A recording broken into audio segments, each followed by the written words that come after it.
And good morning from Huddersfield, as former Prime Minister Harold Wilson surveys St George's Square, braving the driving rain in front of one of the UK's great railway masterpieces. It's the Grade 1 listed neoclassical Huddersfield station, designed by architect James Pigott Pritchett and completed in 1850. To the south of the main portico stands the Head of Steam public house, over which there is the crest of the Lancashire and Yorkshire Railway Company. And at the north wing is another pub, the King's Head, with it sporting the crest of the Huddersfield and Manchester Railway and Canal Company.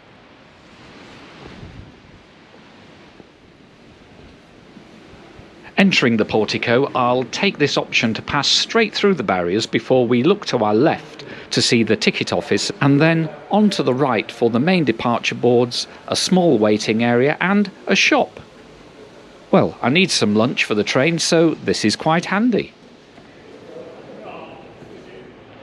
Out on the bay platforms there's the Class 150 DMU that I just arrived on from Halifax. It's due to make the return journey about now to Halifax and Bradford, so let's hang around and wave it off. Compared to the amazing frontage, the engine shed itself is, well, just a bit of a shed really, isn't it? And it dates from around the 1880s. And to the rear of the bay platform stands the Grade 2 listed railway warehouse, which was completed in 1883, reflecting just how many goods were coming in and out of the town at the time.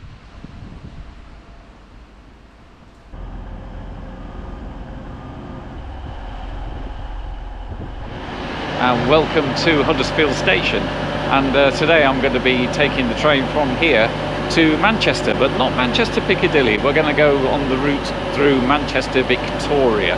Is the journey the star of the show? Is the destination the star?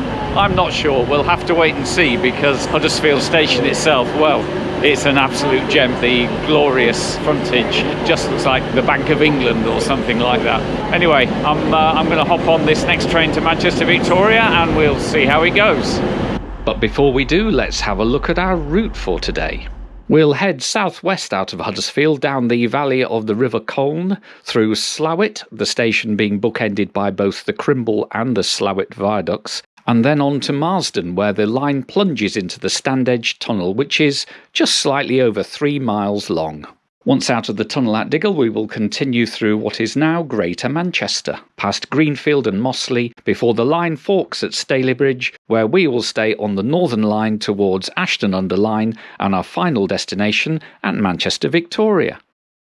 The distance travelled today will be 41 kilometres or 26 miles, and it is scheduled to take us 34 minutes, giving an average speed of just 72 kilometres per hour or 46 miles per hour. Given that this is a primary TransPennine route between a number of major UK cities, I think you can see why people in the north think it's high time there was a faster link. Our ride today will be a TransPennine Express Nova 1 bi-mode, that is diesel and electric, 5-car multiple unit. These were built by Hitachi between 2017 and 2019 and entered service from late 2019. Obviously, it is very like all the other Hitachi 800 series trains that are in use right across the UK. There's some vertical cycle racks here at the carriage end and also some luggage stacks. But more of the interior later, and as we leave, there's a Class 150 in the south-facing platform for the Penistone branch to Barnsley.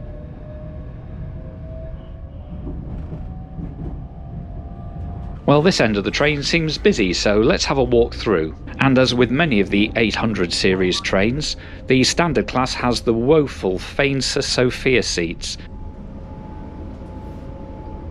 Up at one end of this train is first class, but I'm travelling standard class today, so let's track back past the accessible toilet where there's lots of space. I'm going to help myself not to one but to 2 bays of 4 seats. At least I'll be able to look out of both sides of the train.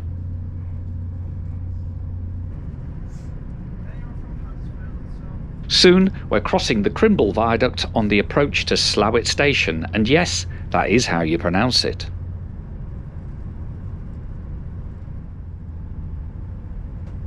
The Colne Valley certainly looks very wet indeed this morning, but pretty beautiful nonetheless.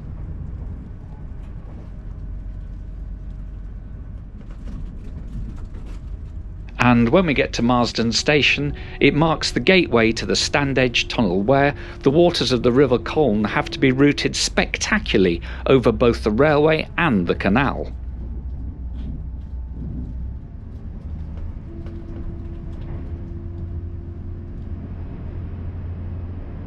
And then we're into the 3-mile long Standedge tunnel, before we finally pop out in Greater Manchester. And beyond the now closed Saddleworth station, the Saddleworth viaduct gives us, well, it would give us a pretty good view of the valley if it wasn't quite so rainy.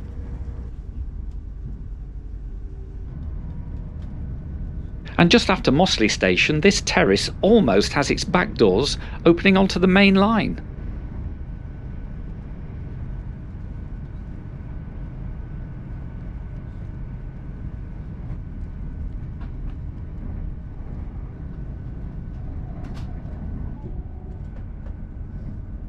At Standedge there is now electrification, and it's also where the line for Guidebridge and ultimately Manchester Piccadilly peels off to the left.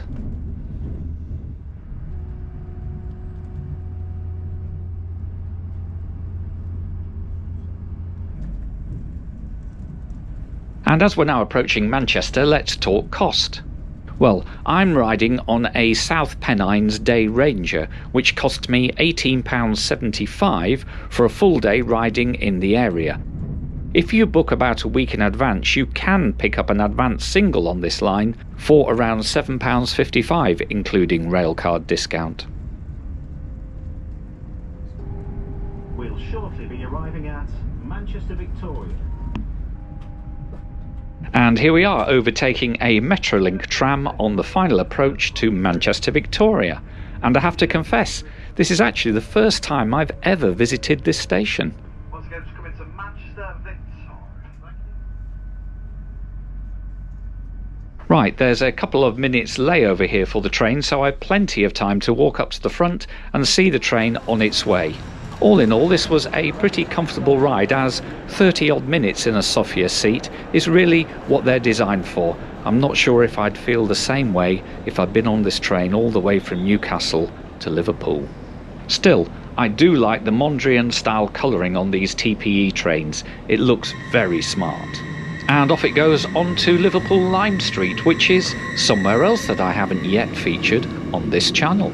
Do comment on any rides you'd like to see leaving Liverpool Lime Street.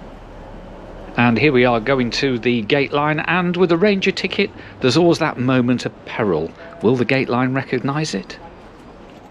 Excellent. And let's have a quick look outside, then I can get somewhere that's maybe a little drier to give you my final thoughts on the journey.